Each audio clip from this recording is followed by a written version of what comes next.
Hello दोस्तों, स्वागत है आपका हमारे चैनल ऑनलाइन पाठशाला में। आज की वीडियो में हम डिस्कस करने वाले हैं भूगोल के कुछ महत्वपूर्ण प्रश्नों को।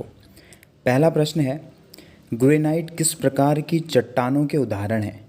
चार ऑप्शन है आपके पास। सही उत्तर है आग्नेय चट्टानें। जो ग्रेनाइट चट्टानें होती हैं वो आग्नेय चट्टानों के अंतर्गत आती हैं। और अगर हम बात करें पृथ्वी पर चट्टानों की, तो पृथ्वी पर तीन प्रकार की चट्टानें पाई जाती हैं मुख्य रूप से। वो हैं आग्नेय चट्टानें, अवसादी चट्टानें और रूपांतरित चट्टानें। रूपांतरित चट्टानों को ही कायांतरित चट्टानें भी कहा जाता है। तो ये तीन प्रकार की चट्टानें पृथ्वी पर पाई जाती हैं और जो ग्रेनाइट है वो आग्नेय चट्टानों का उदाहरण है। और आग्नेय चट्टानों को प्राथमिक चट्टानें भी कहते हैं, क्योंकि जब पृथ्वी का निर्माण हुआ था तो सबसे पहले जिन चट्टानों का निर्माण हुआ वो आग्नेय चट्टानें थी। अगला क्वेश्चन है, पृथ्वी का औसत तापमान कितना है? चार ऑप्शन है आपके पास। सही उत्तर है 15 डिग्री सेल्सियस। जो पृथ्वी का औसत तापमान है वो 15 डिग्री सेल्सियस है। और पृथ्वी का औसत तापमान को, जो पृथ्वी का तापमान है उसे नियंत्रित करने में मुख्य भूमिका निभाती है कार्बन डाइऑक्साइड गैस। अगला क्वेश्चन है, किस देश के साथ भारत की सबसे बड़ी स्थलीय सीमा है? चार ऑप्शन है आपके पास। सही उत्तर है बांग्लादेश। बांग्लादेश के साथ भारत की सबसे बड़ी स्थलीय सीमा है। अगर इसकी स्थलीय सीमा की बात करें तो ये सीमा है 4096 किलोमीटर लंबी स्थलीय सीमा भारत की बांग्लादेश के साथ है। बांग्लादेश भारत का एक पड़ोसी राज्य है। बांग्लादेश का निर्माण हुआ था 1971 में। उससे पहले ये पूर्वी पाकिस्तान के नाम से इसे जाना जाता था। और अगर इसके बाद बात करें हम स्थलीय सीमा की, तो पहले नंबर पे बांग्लादेश है, उसके बाद नंबर आता है चीन का, उसके बाद पाकिस्तान और उसके बाद नेपाल का। तो ये चार सबसे बड़ी स्थलीय सीमा वाले देश हैं जिनकी भारत के साथ स्थलीय सीमा लगी हुई है। अगला क्वेश्चन है, विश्व का सबसे ऊंचा जलप्रपात एंजिल किस देश में स्थित है? जो एंजिल जलप्रपात है वो किस देश में स्थित है? चार ऑप्शन आपके पास। सही उत्तर है वेनेजुएला। वेनेजुएला एक देश है जो कि दक्षिण अमेरिका महाद्वीप के अंतर्गत आता है। तो यहाँ पर स्थित है एंजिल जलप्रपात, जो दुनिया का सबसे ऊंचा जलप्रपात है।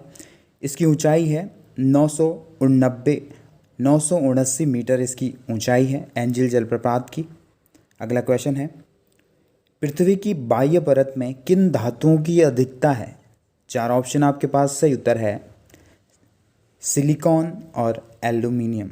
जो सिलिकॉन और एल्यूमिनियम जो धातुएं हैं, इनकी पृथ्वी की जो क्रस्ट कहते हैं, जो बाह्य परत है, उसमें इन धातुओं की अधिकता है। अगर मध्य भाग की बात करें हम, तो उसमें सिलिकॉन और मैग्नीशियम की अधिकता है। इसे सीमा कहा जाता है, मध्य भाग। और जो कोर होता है, बिल्कुल आंतरिक भाग, तो उसमें निकिल और आयरन की अधिकता है। तो ये तीन परतें हैं पृथ्वी की। अगला है, हिमालय पर्वत श्रेणी किस प्रकार के पर्वतों का उदाहरण है? चार ऑप्शन आपके पास। सही उत्तर है वलित पर्वत। वलित पर्वत श्रेणी के अंतर्गत आता है हिमालय पर्वत।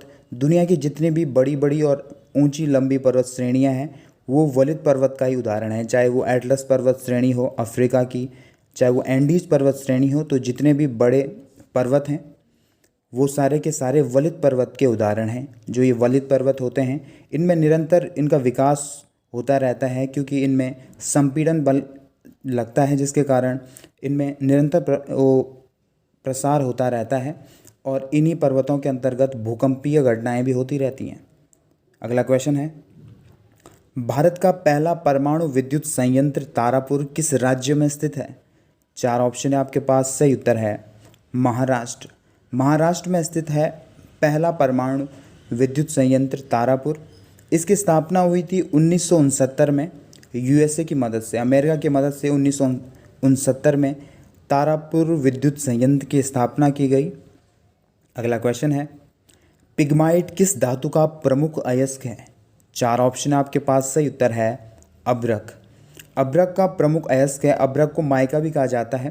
तो इसका प्रमुख अयस्क है पिग्माइट। इसके अतिरिक्त मास्कोबाइट भी इसका एक अयस्क है। अगर हम भारत में बात करें अभ्रक उत्पादन की, तो झारखंड में इसका उत्पादन होता है और अभ्रक प्लेट उत्पादन में भारत का प्रथम स्थान है विश्व में। अगला क्वेश्चन है, अरेबिका और रोबस्टा किसकी प्रमुख किस्में हैं? चार ऑप्शन आपके पास। सही उत्तर है कॉफ़ी। जो कहवा होता है उसकी दो किस्में हैं, अरेबिका और रोबस्टा। अगर भारत में बात करें तो कर्नाटक में सर्वाधिक उत्पादन होता है कॉफ़ी का, और भारत में इसकी अरेबिका किस्म की खेती होती है। जो कॉफ़ी की अरेबिका किस्म है इसकी खेती भारत में अधिक होती है।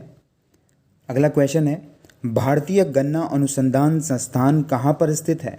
4 ऑप्शन है आपके पास। सही उत्तर है लखनऊ। लखनऊ में स्थित है भारतीय गन्ना अनुसंधान संस्थान। जबकि अगर हम बात करें कानपुर की, तो कानपुर में है भारतीय चीनी तकनीकी संस्थान। अगला क्वेश्चन है, किस नदी को जैविक मरुस्थल के नाम से जाना जाता है? 4 ऑप्शन है आपके पास। सही उत्तर है स्वर्ण रेखा नदी।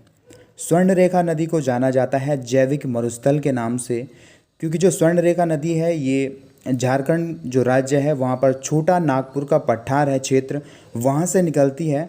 और इस नदी का प्रवाह क्षेत्र में जमशेदपुर जो कि एक औद्योगिक नगर है वो इस नदी के किनारे स्थित है। तो जो जमशेदपुर का औद्योगिक क्षेत्र है वहाँ का जो भी औद्योगिक अपशिष्ट है वो इस नदी में डाल दिया जाता है, जिसके कारण इसे जैविक मरुस्थल कहा जाता है, क्योंकि ये सर्वाधिक प्रदूषित नदियों में से एक है। अगला क्वेश्चन है, भारत की सर्वाधिक जनसंख्या वाला जनजातीय समुदाय है? 4 ऑप्शन है आपके पास। सही उत्तर है गोंड। जो गोंड जनजातीय समुदाय है ये भारत में सर्वाधिक जनसंख्या वाला जनजातीय समुदाय है गोंड। और अगर हम बात करें मध्य प्रदेश की, तो मध्य प्रदेश वो राज्य है जहाँ पर विभिन्न प्रकार की जनजातीय जनसंख्या पाई जाती है, और सर्वाधिक जनसंख्या वाला राज्य भी मध्य प्रदेश ही है। अगला क्वेश्चन है, निम्न में से कौन सी ठंडी जलधारा का उदाहरण है? 4 ऑप्शन आपके पास। सही उत्तर है लैब्राडोर। जो लैब्राडोर जलधारा है ये एक ठंडी जलधारा का उदाहरण है। इसका प्रभाव क्षेत्र है उत्तरी अटलांटिक जो महासागर है वहाँ पर ये प्रवाहित होती है। लैब्राडोर ये एक ठंडी जलधारा है, जबकि ब्राज़ील, फ्लोरिडा और जो गल्फ स्ट्रीम है ये गर्म जलधाराओं के उदाहरण हैं। अगला क्वेश्चन है, पारादीप बंदरगाह किस राज्य में स्थित है? 4 ऑप्शन आपके पास। सही उत्तर है उड़ीसा। उड़ीसा राज्य में समुद्र तट पर बंगाल की खाड़ी के किनारे स्थित है पारादीप बंदरगाह। और अगर हम बात करें भारत में बंदरगाहों की, तो भारत में टोटल बंदरगाह हैं 13। अगला क्वेश्चन है, लोहा और कोयला उत्पादन में कौन सा राष्ट्र अग्रणी है? 4 ऑप्शन आपके पास। सही उत्तर है चीन। चीन में लोहा और कोयला का सर्वाधिक उत्पादन होता है। अगर उत्पादन की दृष्टि से देखें तो चीन में लगभग संपूर्ण कोयले का 45% और संपूर्ण लोहे का जितना विश्व में उत्पादन होता है उसका 40% उत्पादन होता है चीन में। और अगर हम बात करें भारत की, तो भारत में टोटल उत्पादन होता है कोयले का 7% और जबकि लोहे का 8%।